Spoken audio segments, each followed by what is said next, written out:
मोबाईलचं स्टोरेज फुल झाल्यामुळे मी व्हिडिओज आणि फोटो डिलीट करत असताना मला मागच्या वर्षीचा हा व्हिडिओ सापडला. साऱ्या पावसासोबत गाराही पडल्या होत्या आणि त्या गारांचा मार लागून की काय, एक चिमणी एका बाकड्याखाली लपून बसली होती. पाऊस झाल्यानंतर सहजच म्हणून ओजस खाली गेला आणि त्याला ती चिमणी कुडकुडताना दिसली. त्याने ती घेऊन घरामध्ये आला आणि मग ती थोड्या वेळ काहीच हालचाल करत नव्हती. नंतर तिला व्यवस्थित पुसून त्यांनी आणि त्याच्या पप्पांनी, मामांनी त्याला पुसून एका पिंजऱ्यामध्ये ठेवलं. तिला खायला आणि पाणी वगैरे दिलं. तर ती छान राहिली. रात्री व्यवस्थित झोपीही गेली. पण सकाळी मात्र ती चिवचिव करायला लागली. तिच्या चिवचिवाटामुळे मला जाग आली आणि मी पाहते तर काय ती खूप म्हणजे खिडकीकडे बघून चिवचिव करत होती. मला वाटलं ती सांगते की मला बाहेर जायचं आहे आणि मला बाहेर जाऊ द्या. तसंच मी ओजसला उठवलं आणि त्याला सांगितलं की बघ ती चिमणी ना म्हणते मला बाहेर जाऊ दे, पण त्याला ती पाळायची होती. मी त्याला सांगितलं की असंच तिला जर स्वतःहून जायचं असेल ना तर जाऊ देत, पण उगीचच तिला बांधून नको ठेवूस. पण तिला जायचं नसेल, ती राहत असेल तर मग राहू देत.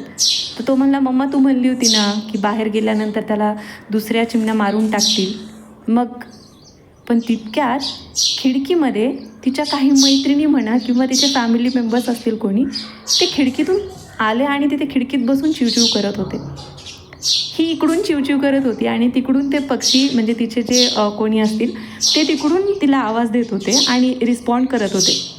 ते खिडकीला खोलण्याचा खूप प्रयत्न करत होते.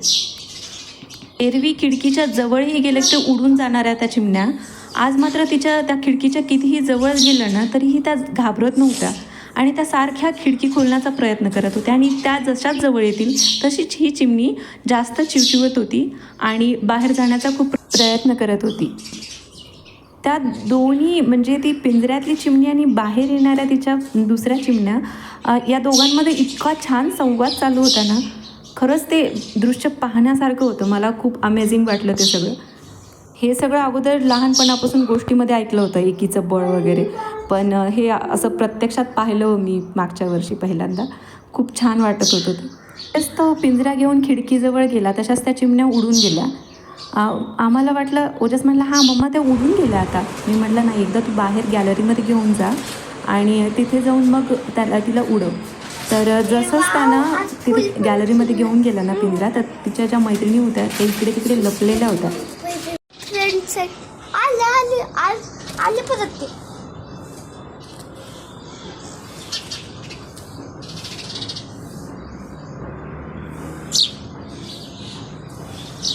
पिंजऱ्याचा दरवाजा उघडताच बाकी चिमण्यांसोबत ती भुरकन उडून गेली.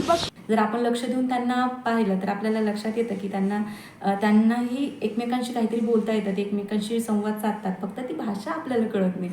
आणि दुसरी गोष्ट आपण ही शिकलो की आपण म्हणतो की चिमण्यांना आत्तापर्यंत असं ऐकण्यात आलं की चिमण्यांना जर आपण हात लावला, कोणी माणसाने जर त्याला स्पर्श केला तर चिमण्या पुन्हा त्यांच्या कम्युनिटीमध्ये त्यांना घेत नाहीत. पण हेही पाहिलं की मी त्या चिमणीला जणू काय त्या छोट्या म्हणजे पिंजऱ्यातल्या चिमणीनं त्या बाहेरच्या चिमण्यांना सगळी स्टोरी सांगितली, रात्रीपासून काय झालं माझ्यासोबत, कसा पाऊस पडला, मला मार लागला, मी लपून बसले आणि मग यांनी सगळ्यांनी म्हणजे मला इथे ठेवलं, पण मला आता बाहेर यायचं आहे. आणि त्या चिमण्या जणू काय तिला म्हणत होत्या घाबरू नकोस बाई, मी तुला घेऊन जाण्यासाठीच आलो आहे किंवा आले. आणि ते असं त्यांचं गोडचं कम्युनिकेशन ना, असं मला थोडंसं जाणवलं. म्हणजे कळत तर आपल्याला नाही त्यांची भाषा, पण जस्ट अशी मी इमॅजिन केलं आणि खूप छान वाटत होतं ते खरंच ऐकताना आणि त्यांचं सगळं संवाद बघताना. तर याचा अर्थ ते असाही नाही आहे की त्यांना हात लावल्यानंतर म्हणजे माणसाने कोणीही स्पर्श केल्यानंतर त्या पुन्हा एकमेकींच्या म्हणजे त्यांच्या कम्युनिटीमध्ये ते घेत नाहीत, तर ते घेतात.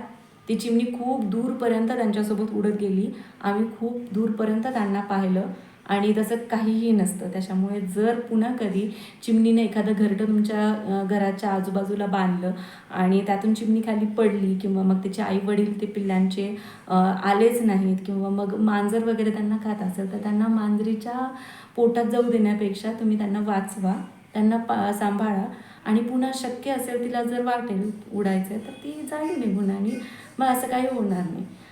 कारण मी आता प्रत्यक्ष पाहिले, मला तरी असं वाटतं की त्यांच्यामध्ये असं काही नसतं, कारण त्या सगळ्यांनी तिला स्वतःहून घेऊन गेले. चला, ही तर झाली मागच्या वर्षीची एक छान छान गोड गोड आठवण.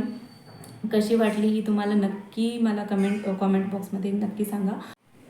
मागं जसं मी तुम्हाला आत्ता कुठला प्रोडक्ट सांगितला, हां गार्नियरचा ते क्रीम कलर ना.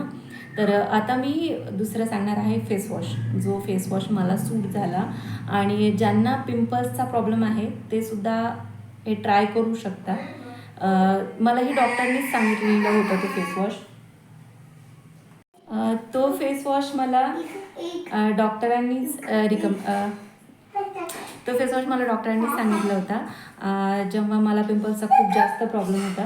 पण आता त्याच्या ॲड्सही येत आहेत, तर त्याच्यामुळे बऱ्याच जणांना आता तो माहिती असेल. तेव्हा फक्त ते डॉक्टरांनी दिला होता म्हणून मला असं वाटायचं की तो फक्त म्हणजे डॉक्टर्सच देतात वगैरे असं, म्हणून जनरल यूज करण्यासाठी नाही आहे. पण तसं काही नाही आहे.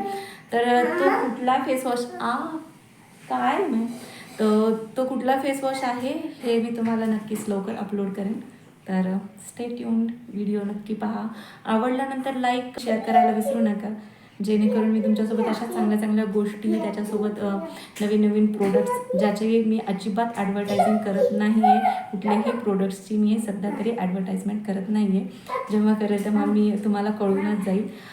सध्या तरी मी करत नाही आहे, त्याच्यामुळे तुम्हाला आता सगळे जेन्युअन जे काही प्रोडक्ट्स आहेत त्याचे मी रिव्ह्यू तुम्हाला देणार आहे आणि विथ प्रूफ देणार आहे. त्याच्यासोबत मग थोड्या दिवसात म्हणजे लगेच मी लागला माझ्या केसांबद्दल पण खूप पातळ झालं. ॲक्च्युली एवढे मागे नव्हते माझे केस, तर त्याच्यामुळे माझं केसांकडे लक्ष नाही झालं. तो लहान होता, मग ते थोडेसे म्हणजे तर त्याच्याच नंतर मी तुम्हाला केसांसाठी पण कुठलं तेल वापरायचं ते सांगेन.